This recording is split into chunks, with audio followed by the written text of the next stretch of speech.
Hi, my name is Ainya. I'm the Community Justice Coordinator in Moray, and my email should be sort of up in the corner of the screen. And you can also access more information on the murrayprotects.co.uk website about what the Community Justice Partnership do.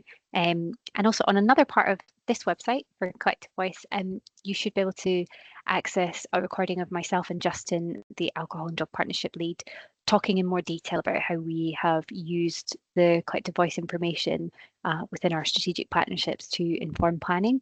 But for now, I'm just going to sort of briefly share a case study of how we have used and some of the impact, I guess, that this data has had as a result. So one of the things that has been really great for us about the collective voice data is it's allowed us to sort of hear experiences that we hadn't necessarily, heard those experiences or things before through our other formal engagement methods. So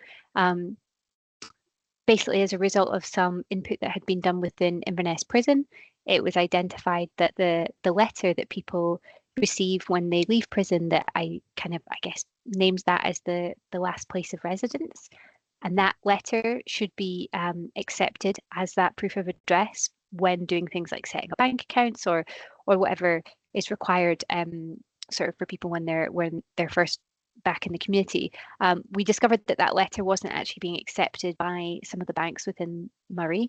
And so that was either leading to people not being able to set things up or delays in being able to set things up.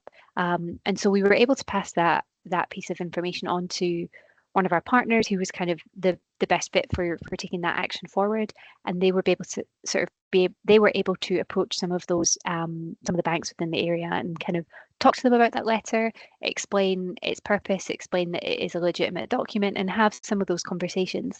And those banks then were able to say that they agreed that they would accept that as proof of address. So that information came to us through Collective Voice report, not something we had heard in other settings, and as a result we were able to act on it. And we as a partnership keep a kind of track of the things that are coming through the reports and coming through the data, and also we kind of keep a track of themes and things as well, even when there's not necessarily an obvious action that we can take.